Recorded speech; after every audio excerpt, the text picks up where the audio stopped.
Baik, bismillahirrahmanirrahim. Assalamualaikum warahmatullahi wabarakatuh. Alhamdulillah, puja dan syukur senantiasa kita panjatkan kepada Allah Subhanahu wa Ta'ala.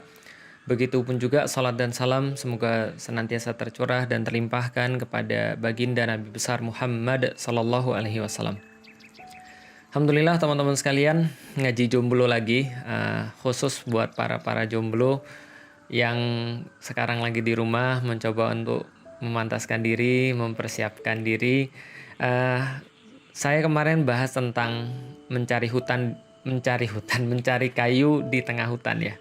Dan saya ternyata setelah saya melihat banyak sekali komentar-komentarnya, saya pikir saya harus mundur lagi ke belakang, yaitu adalah membahas tentang sesuatu yang lebih mendasar daripada mencari kayu di tengah hutan, terkhusus buat teman-teman yang memang mungkin sebenarnya saya sudah bahasin dari tahun 2012 semenjak saya main di Twitter. Tapi terus terang ketika saya di Instagram mungkin saya nggak terlalu banyak bahas ini sehingga mungkin kita harus lebih ngulang lagi. Jadi teman-teman sekalian, insya Allah dirahmati Allah. Jadi gini, yang mau saya bahas hari ini saya sudah kasih bocorannya di Instagram, tadi saya story, itu adalah tentang masalah persepsi. Dan masalah persepsi ini menjadi sangat penting sekali untuk kita bahas karena ini yang menentukan segala-galanya. Kalau di dalam Islam, persepsi itu ibarat akidah, ibarat dasar daripada segala dasar yang pengen dibangun di atasnya. Kalau kita bicara tentang bangunan, maka persepsi ini adalah bagaimana bangunan itu ada sebelum adanya. Jadi sudah ada duluan sebelum ada fisiknya, itu adalah persepsi. Atau kalau kita bisa bayangkan lagi, persepsi itu kayak begini, kayak seseorang yang pakai kacamata, warnanya apa, nah itu persepsinya. Contoh misalnya, ketika ada orang yang pakai kacamata berwarna hitam misalnya, mendadak semua di depannya menjadi lebih gelap. Kalau dia pakai kacamata warna merah, mendadak semuanya berwarna merah. Lalu kemudian dia nanya, kenapa ya semua depannya itu warna merah? Dan dia mati-matian, ini warnanya merah, padahal putih misalnya. Tapi orang-orang yang bisa punya persepsi yang lain, mungkin dia bisa berkata dengan sesuatu yang lain. Atau melihat koin yang sama dengan dua mata koin. Ini juga namanya persepsi. Maka persepsi itu bisa dengan serta-merta mengubah segala yang ada pada diri kita. Mengubah cara kita memandang, mengubah cara kita memahami, mengubah perasaan kita, ataupun mengubah apapun juga pada kita. Ini fungsi daripada persepsi. Contoh misalnya, ketika saya punya anak, lalu kemudian ini contoh kan katanya harus ekstrim. Contoh, ketika anak saya bawa di mobil, saya ada 4 anak. Di mobil saya sama istri saya sama 4 anak saya, kita pulang kampung. Lalu kemudian tiba-tiba ada bau. Kalau ada bau berarti pasti ada yang ngeluarin bau, ada yang kentut. Lalu kemudian saya tanya siapa yang kentut, nggak ada yang jawab, nggak ada yang mau ngaku. Kenapa? Ya taulah, mereka malu, mereka merasa mungkin saya marah, itu juga mungkin salahnya saya, mungkin saya nanya dengan nada yang nggak terlalu bagus. Lalu kemudian saya tanya lagi siapa yang kentut, nggak ada yang mau jawab. Lalu kemudian saya coba untuk memahami dan saya coba ganti persepsi. Saya bilang, anak-anak, Abi nggak marah kalau seandainya ada orang kentut. Kenapa? Abi juga kentut. Semua manusia kentut. Kentut itu adalah manusiawi, kentut itu adalah biasa. Abi nggak marah kalau ada yang kentut, yang Abi marah kalau ada yang bohong. Karena ketika Abi tanya siapa yang kentut, nggak ada yang mau jawab, dan semua bilang bukan saya, berarti pasti ada yang bohong. Kalau ada yang kentut, saya nggak akan marah, tapi saya yang marah kalau ada yang bohong. Maka setelah itu mereka bilang, ini yang kentut. Dia ngaku. Artinya apa? Kita ganti persepsi. Satu waktu yang lain ketika ada anak saya kemudian juga ngomong tentang sekolahnya. Dia bilang ini pelajarannya susah. Atau misalnya ada anak saya yang sekarang lagi mempelajari Al-Quran, berusaha untuk menghafalkan Al-Quran, dia bilang ini ngafalinnya susah Bi, gitu kan ya, ini agak sulit Bi. Lalu saya bilang pada anak saya, di dalam Al-Quran sendiri Allah bilang loh bahwa Allah itu benar-benar menghargai usaha orang, bukan hasilnya. Saya ceritain misalnya di dalam surat Al-Fajr, la tuharrik bihi lisanaka lita'jala bih, jangan gerakkan cepat-cepat lidahmu untuk menguasainya. Bagaimana Allah kemudian memberikan saran kepada Nabi Muhammad. Ketika itu kemudian kita sampaikan bahwa Allah bilang justru pada Nabi Muhammad, jangan cepat-cepat menggerakkan lidahmu untuk cepat menguasai Al-Quran. Allah yang kemudian mengumpulkan dan membuat mahir membacanya. Artinya saya sampaikan, C, tugasmu tuh cuma belajar, tugasmu cuma berusaha sebisa mungkin untuk menghafalkan Al-Quran. Adapun ketika Al-Quran pun dikumpulkan di dadamu, itu adalah Allah yang membuatnya, bukan kamu yang membuatnya. Artinya ketika Allah menyampaikan seperti itu, ini adalah sebuah persepsi kepada setiap pembelajar bahwa ilmu itu bukan didapatkan tapi diberikan. Ini persepsi. Maka oh ya mungkin kita agak lebih tenang. Pada orang yang belajar juga sama, bukan nilai yang kita cari, tapi yang kita cari adalah pemahaman. Yang kita cari adalah ilmu yang nanti kelak bisa bermanfaat. Lalu saya sampaikan, untuk apa dapat nilai 100 kalau seandainya dia dapat dari nyontek? Mendingan kemudian dia dapat nilai 80 tapi dia nggak nyontek. Tapi kalau dapat 30 nggak nyontek, terus gimana? Iya, artinya dia kurang belajar. Kan yang penting prosesnya. Kalau proses itu sudah maksimal, nanti dia dapat berapapun, maka itulah hasilnya dan kita bisa dapat kebaikan dari situ. Artinya, ini persepsi. Ketika kita mengganti persepsi, kita mengganti segala-galanya. Ada orang yang stres dengan hartanya. Kemudian saya sampaikan pada dia, kenapa kamu mau stres dengan harta? Emang kita pernah memiliki sesuatu? Enggak, kita nggak pernah memiliki sesuatu.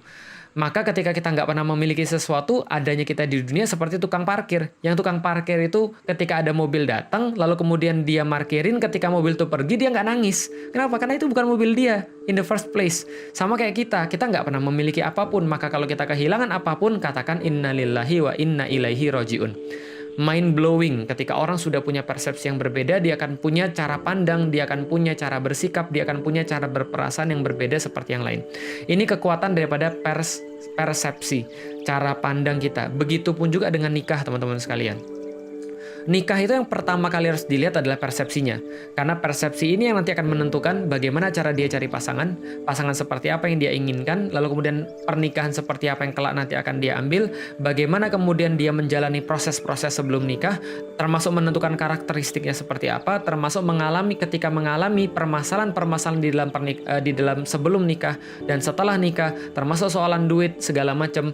Hampir yang semua teman-teman tanyakan ketika lagi live ini, semuanya akan terjawab. Hampir semua akan terjawab ketika persepsinya sudah benar. Nah, jadi ini persepsi. Contoh misalnya. Contoh lagi ya. Kita itu kan tergantung daripada tujuan atau persepsi tadi. Ada orang ditanya, kamu mau nggak ikut saya pergi? Kemana? Jalan-jalan. Kemana jalan-jalannya? Ya pokoknya jalan-jalan lah. Pokoknya yang jauh, yang bagus. Oke ya, ikut nggak? Ikut. Siap-siap ya? Oke, saya siap-siap. Ya udah siap-siap aja. Siap-siap. Setelah dia siap-siap, dia bawa tiba-tiba satu koper besar, satu koper medium, dan satu koper kecil. Dia bawa 3 koper. Lantas kemudian setelah bawa 3 koper itu, dia pergi lalu kemudian pakai baju dingin yang sangat berat sekali dan kemudian pakai topi dingin dan segala macamnya. Terus orang yang ngajak bingung. Loh kok kamu pakaian kayak gini? Lah emang kenapa? Ini kan kita mau pergi jalan-jalan. Enggak kok, kita mau pergi ke pantai. Nah, berarti yang salah siapa? Ya bisa jadi yang salah yang ngajak, bisa jadi yang salah yang diajak. Kenapa? Nggak nanya. Ini seperti apa mau perginya? Perginya mau kemana? Mau berapa lama? Karena persiapan segala macam tergantung kita mau pergi berapa lama dan mau kemana. Tapi kalau kita nggak pernah nanya, itu kesalahan yang paling besar. Maka persepsi ini harus dibentuk dulu, harus kemudian disepakati dulu supaya nanti pernikahan ini bisa bagus. Sebagian besar di antara manusia menganggap pernikahan itu adalah sesuatu yang kayak mereka dapat di film-film. Dan ini yang bagi saya berbahaya banget. Nonton Twilight, lantas kemudian ngelihat, wah itu pernikahan itu modelnya tuh kayak gitu yang aku inginkan. Gimana? Ceweknya seksi, ceweknya cantik, pakai gaun, kemudian nikahnya kayak model begitu sama seorang cowok yang ganteng, yang kemudian matanya ada warna-warninya, putih gitu kan kayak mayit, lalu kemudian mulus, lalu kemudian diselingi lagu Thousand Years gitu kan ya. Aduh, itu persepsi. Ada lagi persepsinya nikah tuh seperti film-film sinetron. Itu persepsinya, nikah itu adalah bisa begini dan bisa begitu. Ada yang nganterin, ada yang ngasih makan, ada yang kemudian ada yang bisa diajak bermesra-mesraan. Ini persepsi yang nanti akan membawa dia mencari itu dengan cara mencari bayangannya itu dengan cara seperti apa, agar bisa merealisasikan itu dengan cara seperti apa. Nah, itu tergantung persepsi yang dia punya. Ada lagi persepsi yang lain. Lalu bagaimana persepsi seharusnya? Ya, orang bisa punya banyak persepsi. Dan yang jelas persepsi ini nanti ya punya konsekuensi dong. Saya cuma mau cerita tentang bagaimana persepsi saya berubah. Saya ketika dulu belum masuk Islam, ya jelas persepsi saya yang tadi saya ceritain. Bagi saya pernikahan itu adalah seperti komik-komik Jepang. seperti kemudian yang saya bayangin ketika di film-film. Maka yang saya cari apa? Romantisme. Yang saya cari apa? Hubungan antara laki-laki dan wanita, kangen-kangenan, telepon-teleponan, sayang-sayangan, lalu kemudian diperhatiin, senang merasa diperhatiin, senang bila merhatiin orang. Apa goalsnya? Pegangan tangan, lalu kemudian meluk dan segala macamnya. Itu dulu ketika kita belum ngerti bagaimana ada persepsi yang lain. Maka ketika saya punya persepsi seperti itu, nggak heran ketika saya sudah punya pacar, lalu kemudian ditanya sama teman, pertanyaannya, sudah pernah pegangan tangan belum? Gitu kan ya. Lalu kemudian setelah tanya seperti itu, dia tanya, udah diajak nonton belum? Film apa yang bagus ya diajak nonton dan sebagainya. Sudah datang ke rumahnya belum? Sudah ngomong apa belum? Ini adalah tergantung dengan persepsi. Karena yang kita bayangkan pernikahan itu cuma all romantic.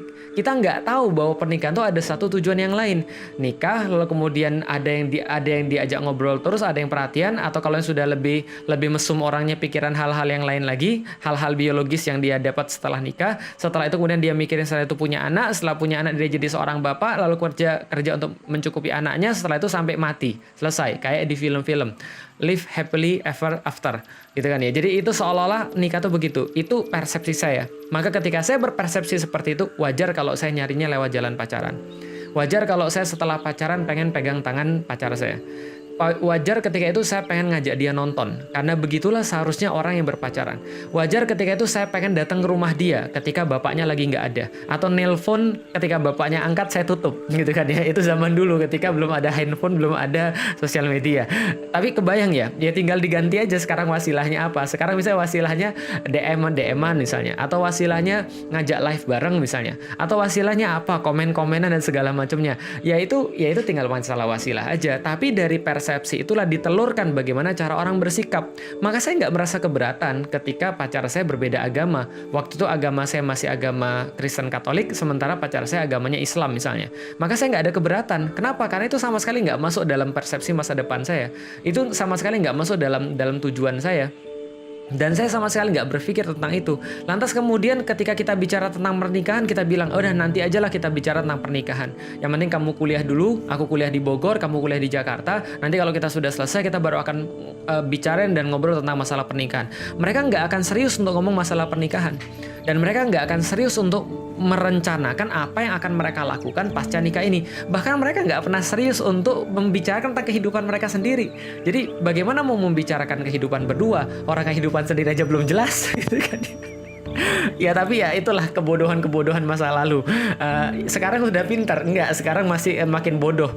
Masih bodoh malah makin bodoh. Kenapa? Karena semakin kemudian kita ngelihat ilmu itu luas banget, dan kemudian kita lihat ulama itu banyak banget, kita semakin tahu bahwa kita ini adalah orang yang nggak berilmu. Tapi itu pembahasan yang lain.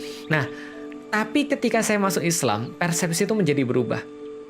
Ketika saya masuk Islam, maka Islam mengajarkan kepada saya satu persepsi dasar. Apa persepsi dasarnya? Ternyata ada kehidupan setelah kehidupan yang sekarang. Bahwa ketika saya menggunakan akal saya, lalu saya berpikir, teman-teman bisa tonton di hashtag Mengapa Islam di YouTube. Ketika saya kemudian berpikir dan saya menggunakan akal saya secara penuh, saya menemukan bahwa manusia ini tidak hanya sendiri di dunia. Tapi manusia ini punya satu kemudian asal. Lalu kemudian akan berakhir. Dan ketika dia berakhir kembali kepada asalnya, kepada penciptanya, maka dia membawa seluruh apa yang dia lakukan di dunia ini untuk dipertanggungjawabkan untuk kehidupan yang berikutnya. Untuk kehidupan yang lain, kehidupan yang real, kehidupan yang bukan mimpi seperti sekarang. Karena sudah saya sampaikan, hidup itu menurut Al-Quran itu seperti ketika orang bangun dari yaumil kiamat. Jadi ketika kita mati, lalu kita bangun di yaumil kiamat, kita ditanya oleh Allah, bagaimana tentang hidup ini? Kita bilang ini kayak mimpi. Saya merasa kayak lama banget. Kayak pas kita lagi mimpi, kita merasa lama banget. Tau-taunya pas kita bangun, itu cuma mimpi ya. Cuma sepotong aja. Nah, saya menyadari hal seperti itu sehingga saya merasa bahwa ada kehidupan setelah mati.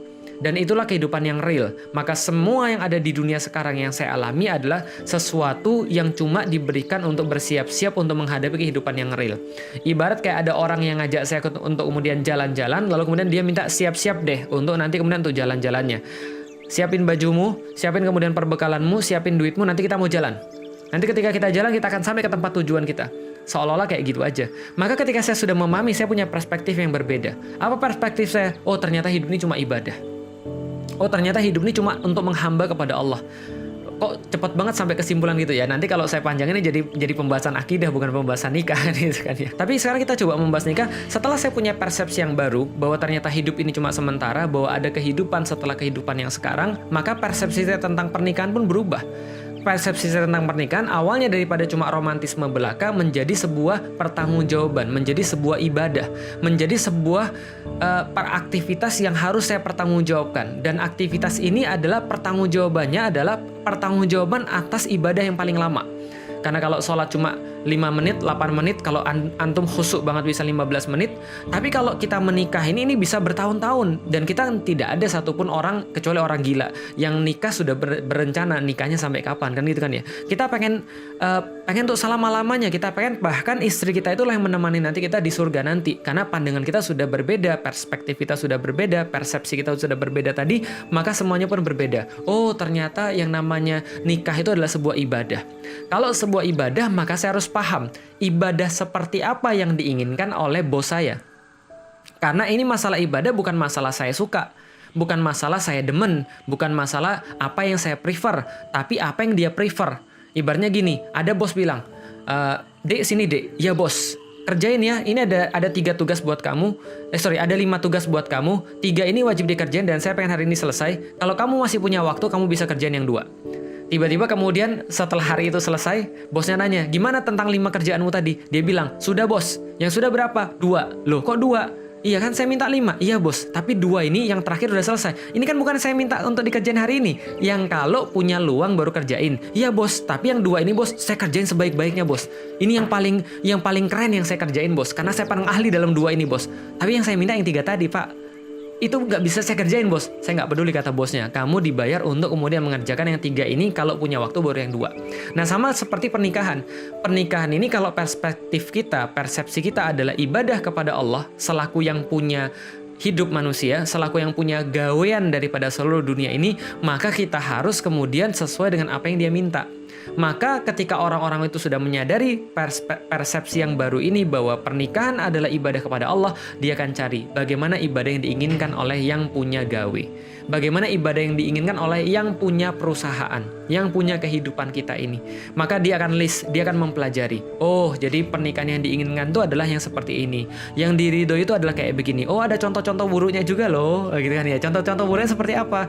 Nabi Lut, gitu kan ya. Allah katakan semua akan diselamatkan illa imra'atahu, gitu kan ya, kecuali istrinya, gitu kan ya. Dan seterusnya dan seterusnya. Berapa kali Allah bilang kayak gitu? Oh, ini contoh yang salah. Berarti relasi pernikahan tuh nggak boleh kayak begini. Oh, relasi pernikahan yang baik itu kayak begini. Oh, misalnya ada Khadijah, oh ada Sofia, oh ada Aisyah dan seterusnya. Dia melihat bagaimana kemudian ridha Allah. Dia list semuanya itu, dia pelajari. Maka dapatlah dia rukun-rukun nikah. Dapatlah dia syarat-syarat nikah. Dapatlah dia kondisi nikah yang ideal. Kenapa? Karena dia menganggap bahwa nikah itu kayak ibadah. Maka kondisi nikah itu sama seperti ketika dia lagi sholat. Sebelum dia sholat, dia tidak terburu-buru untuk sholat. Tapi tidak juga melalaikan sholatnya itu. Dengan mempelajari sholatnya itu, setelah dia punya ilmu untuk sholat itu, maka dia masuk kepada sholat itu bukan dengan nafsu, bukan terburu-buru, bukan apa ya, bukan dengan ya terburu nafsu gitu kan ya. Bahasanya itu adalah ya kesusu kalau bahasa Jawanya ya. Ya enggak datang dengan cara seperti itu. Tapi dia datang dengan cara yang tenang karena dia sudah tahu. Karena ingat, ketidaktahuan itu mengakibatkan ketakutan, sedangkan pengetahuan itu mengakibatkan ketenangan. Jadi kalau Anda belum cukup tenang, berarti Anda belum cukup tahu. Nah, artinya adalah ketika dia sudah cari tahu semua itu, maka dia akan cari tahu. Kalau yang saya inginkan adalah yang seperti ini, dia sudah list semuanya, maka gimana cara saya nyari? Oh, berarti bukan lewat pacaran. Kenapa? Pacaran tidak akan pernah mendapatkan saya raw material seperti yang saya inginkan. Waduh, emang kita kayak mau masak aja? Enggak. Pacaran tidak akan pernah mendapatkan kepada saya material yang saya inginkan, spek yang saya inginkan. Gampang ya? Baik itu adalah laki-laki ketika dia mau nyari wanita atau wanita mau nyari laki-laki. Dia nggak akan pernah dapat spek itu dari jalan pacaran. Ibaratnya gini, ada orang mau dapat barang ori, tapi nyarinya di toko second. Ya gimana dia bisa dapat barang ori? Ya kalaupun dapat barang ori, ngeri kali kita di toko second. Ya kalau mau cari di toko ori lah.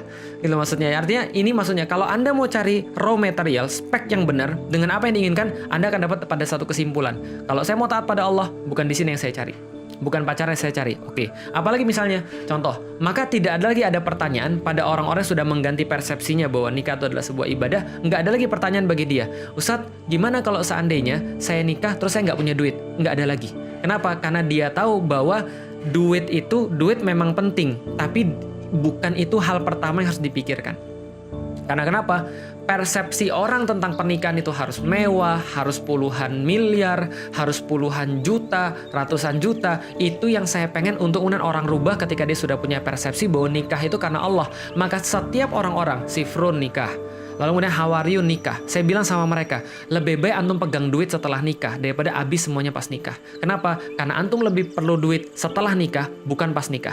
Makanya Allah sampaikan di dalam Al-Quran, Ar-rijalu qawwamuna 'alan nisa. Sesungguhnya seorang laki-laki adalah supporter, adalah pengayom bagi wanitanya. Kenapa Allah katakan ada kemudian bima fadallahu ba'duhum 'ala ba'din, karena kami telah melebihkan satu di antara mereka dengan sebagian yang lain, wa bima anfaku wabima anfaku min amwalihim.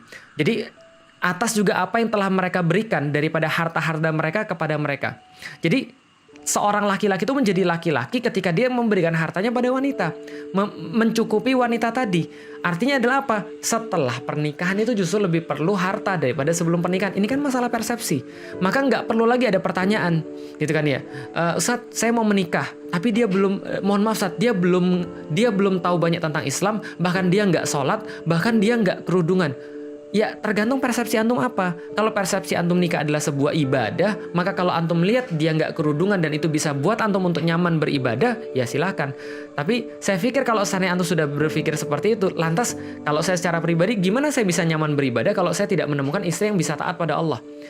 Beda dalam menyikapi kita mendakwai orang. Saya sangat welcome banget.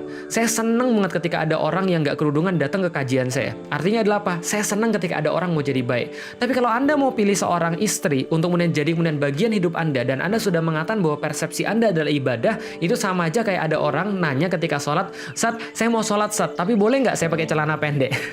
Paham gak sih kira-kira maksud saya? Maka pergantian persepsi ini menjadi sangat penting ketika antum mau menikah, gitu loh maksudnya. Nah, ketika persepsi itu sudah berganti, antum tidak akan kemudian suka sama pacaran. Antum tidak akan nyari jodoh antum di jalan pacaran. Antum tidak akan bermaksiat. Tapi apa yang antum sibukkan? Antum akan disibukkan dengan hal-hal yang lain yang memang sudah antum pahami ketika antum menyusun daftar dari persepsi antum. Balik lagi kepada contoh orang berlibur. Oke. Saya bilang, Mas, kita 3 hari keluar ya. Kemana, Ustadz? Ke Turki. Di Turki lagi musim apa, Ustadz? Desember itu ya musim dingin. Berarti antum harus bawa baju dingin. Berapa hari, Ustadz? 3 hari. Kira-kira, Ustadz, kalau antum biasa 3 hari bawa berapa baju? Ya, saya cuma kalau 3 hari saya bawa 2 setel cukup kok. Atau kalau 7 hari berapa, Ustadz? Ya, saya bawa 3-4 setel cukup kok sebenarnya kalau untuk 7 hari. Karena kita nggak akan banyak ganti di musim dingin misalnya. Maka dia akan beli baju dingin. Ustadz, baju dinginnya spesifikasinya kayak apa? Harus yang punya insulasi, Mas, karena itu dingin banget. Bisa nggak kalau baju dingin yang kita bawa seperti kita ke puncak? Oh, jangan, Mas, itu nggak punya insulasi. Di sana tuh bisa -1, -2. Kalau misalnya antum beli yang di Indonesia cuma paling 5-10 derajat. Cobalah cari yang lebih ini lagi. Kalau nggak nanti dilapis lebih banyak. Saat kalau gitu kita bawa uang kira-kira berapa? Tanya sama orang yang tahu. Tanya sama orang yang paham. Fas'alu ahla dzikri in kuntum la ta'lamun. Tanya kepada orang-orang yang mengingat, yang tahu seandainya kalian tidak memahami tentang satu perkara supaya tidak salah persiapan. Nah, ini tentang persepsi. Ini tentang bagaimana cara kita memandang pernikahan. Ini yang paling awal. Ini ibaratnya kalau seandainya masuk ke kuliah, ini adalah 101-nya gitu kan ya. Ini adalah mendasar banget pembahasan tentang persepsi. Belum kita membahas tentang, ya di dalam persepsi itu nanti ada pembahasan tentang visi nikah kita mau seperti apa. Bagaimana cara kita menyiapkan keuangan, bagaimana cara untuk menghadapi orang tuanya. Karena ini baru pertama, nanti ada banyak lagi masalah yang muncul. Karena kalau kita menghindari pacaran saja itu baru yang paling dasar. Belum nanti bagaimana kalau kita memilih orang-orang yang ketika dalam kasus ta'aruf misalnya, atau khitbah dan ta'aruf. Lalu bagaimana proses ta'aruf dan khitbah itu? Lalu bagaimana meyakinkan orang tuanya? Kalau orang tuanya nggak setuju lalu seperti apa? Insya Allah akan kita bahas dalam ngaji jomblo di episode berikutnya. Gitu ya. Karena nggak mungkin kita bahas sampai habis karena ini sudah mau zuhur ya. Karena sudah mau zuhur teman-teman sekalian, saya pikir tidak ada tanya jawab. Untuk teman-teman yang mau bertanya, silahkan komen di YouTube. Nanti komen di YouTube, di situ kan bisa kecatat. Nanti di situ nanti saya akan lihat beberapa teman-teman sekalian yang mungkin perlu dibahas dalam beberapa episode berikutnya. Tapi poin-poinnya ini nanti akan ini akan ini akan dicatat. Ini akan direkam dan akan dimasukkan di YouTube. Karena ada seperti biasa, ada dari situ yang ngerekam. Insya Allah teman-teman nanti bisa ngulang. Nanti jangan tanya di sini karena ini udah mau selesai, karena udah mau zuhur. Insya Allah nanti setelah itu komen aja di YouTube. Nanti saya akan munculin begitu saya edit, lalu kemudian saya upload. Silakan komen di situ. Dari komen-komen itu nanti saya akan baca dan coba untuk saya berikan solusi pada teman-teman, walaupun mungkin nggak semua yang bisa saya kasih solusinya. Demikian teman-teman sekalian ngaji jomblo pada siang ini menjelang zuhur. Insya Allah setelah ini kita akan bertemu dengan ngaji-ngaji jomblo yang lain. Sebagai informasi teman-teman sekalian, hari ini tanggal 18 April 2020, malam ini akan ada ciwi-ciwi yang ngumpul di Yuk Ngaji, di @yukngaji, di YouTube @yukngaji, jam 8 malam. Khusus ciwi-ciwi saja, yang cowok-cowok minggat aja. Enggak, yang cowok juga boleh ngeliatin seandainya kalau mau. Tapi ini sangat bermanfaat untuk cewek-cewek semuanya, akhwat-akhwat semuanya. Dan mudah-mudahan teman-teman sekalian dalam kajian nanti di malam hari ini bersama dengan cewek-cewek di Yuk Ngaji, teman-teman bisa mendapatkan insight yang lain, khususnya bagi muslimah. Itu aja teman-teman sekalian, sampai jumpa lagi. Kalau ada yang salah saya mohon maaf. Kalau ada yang bertambah besar, jangan salahkan saya. Inilah hasil daripada Ummu Alila masak terus. Jadi bulat lagi gitu kan ya. Makasih. Assalamualaikum warahmatullahi wabarakatuh.